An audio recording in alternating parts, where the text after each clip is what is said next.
Hey guys, Comic Uno, and today I'm doing a review for Ultimate Comics Spider-Man issue 14. So let's see what's going on with this issue. And let's talk about the cover first. Really like the cover. It really explains what's going on in this issue. It's a big Captain America and Spider-Man issue. And yeah, and I thought the art was pretty good. The only thing I didn't like is Captain America's face looks really full in that. He doesn't really look like Captain America, and I did love that part of the cover. And also this. Divided we fall. I'll explain why I didn't like that when I start my review. But there's a reason why I don't like that this was part of the story arc. Well, the story arc was part of this issue. So let's talk about what happened in this issue. We get a classic Kitty Pryde line from Gwen Stacy to start out this issue. We get to see Captain America, you're a jerk, which I thought that was kind of cool. I mean, it was like, how's that connected to, Spider-Man and Gwen Stacy? I don't know. But I thought it was kind of cool if they're referencing Kitty. So, we get to see Gwen Stacy say, Captain America, you're a jerk. But why are you a jerk? Because he's saying, oh, Miles, you can't be Spider-Man because you're too young. And we get to see the only reason he's saying this is because he's like talking to Peter. He's like he regrets that Peter died.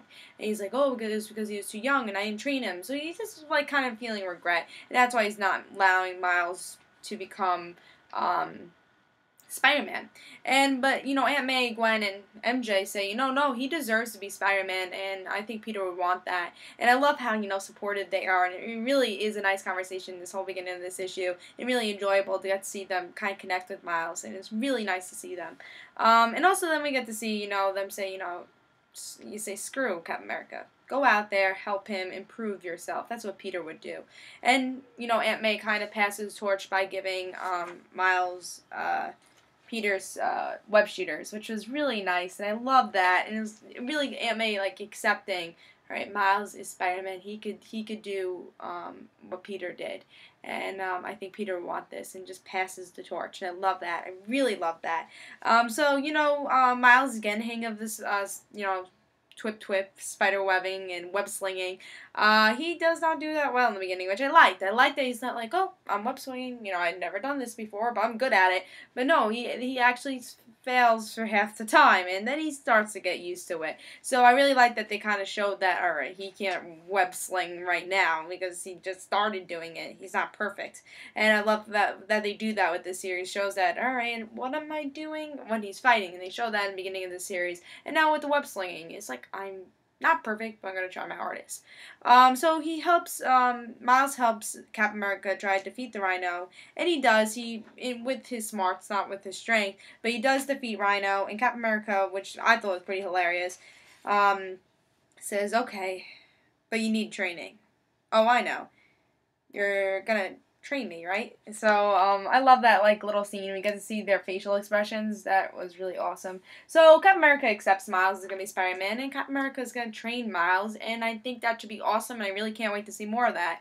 Yeah, so I thought this was a really good issue. I love the MJ and, Aunt May stuff, and the Gwen, Aunt May passing the torch to, Spidey. I really love that. The whole scene was really great. And then the ending with Captain America, we get to see, I'll train you, and that was definitely, Captain America is going to train Miles. So that's going to be awesome to see in, future issues. And, probably next issue, to tell you the truth. I don't think I saw the cover. Or maybe the next one will actually be about Divided We Fall. I don't know, it doesn't really tell you. I guess it's going to be more teaming with the Ultimates, but, yeah. But yeah, I think next issue should be good. The only thing I didn't like about this issue, was the Divided We Fall. Had nothing to do with this issue.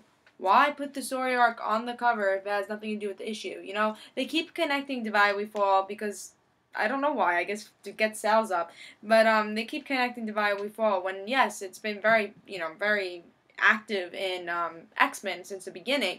But right now with Spider-Man, it has nothing to do with Divided We Fall. Maybe it will connect that story. It will connect maybe, but I don't think it will. It has to do with mutants, and I just don't think it's going to connect with this series. So just stop putting the story arc on the cover. It's kind of bugging me that they're doing that because people are really looking forward to Divided We Fall. They're going to be like, oh, this is Divided We Fall. I have to pick it up. I don't like Spider-Man, but I'm going to pick it up. No, because then they pick it up and they're gonna be like, "What's going on here? Who the hell is MJ?" If they don't know Spider-Man, they don't know Miles. they're going to be confused out of their brains. And the only reason they picked up Divide We Fall is because they wanted to pick up the story arc, and it had nothing to do with the story arc. It doesn't even mention mutants in here, and that's what Divide We Fall is. I mean, maybe Divide We Fall will be connected soon with Spider-Man, maybe, but just right now it's not, so don't put the side on the story arc. I mean, don't put the story arc on the side, if it has nothing to do with it. So that just pissed me off a little. But really, I did like the issue. Besides that, I really liked it. One thing about the art I didn't like, though, is, again, like Captain America on the cover, he didn't look that great in this issue either. It's kind of like puffy, facey. I don't know. It just didn't look that great. I couldn't put my finger on it, but I did not love how he looked for some reason. I just don't think the art did well with Captain America. Everyone else was really drawn very well. Of course, Miles and everyone else, I guess, because Sarah is very used to. I think Sarah did this, right? No, David Marquez did this. Never mind. Anyways, I guess David Marquez is a little bit used to doing Gwen and Miles, but he just didn't do a good Captain America. But I enjoyed this issue. I give it a solid 4. I really liked a lot of the story in it. I just was kind of disappointed with the Divide We Fall thing. I think they're really misleading people with that. But other than that, a little art problems here and there, but really a good issue. I give this a 4. It's definitely worth picking up, especially if you've been reading Spider-Man and all that. It's really worth picking up, especially if you want to see these characters interact. So yeah, pick this up. Hope you guys enjoy this Comic Uno. And guys, don't forget to follow me on Twitter for Comic Uno and the Random Situations. And again, I say pick it up. I give it a 4. See you guys.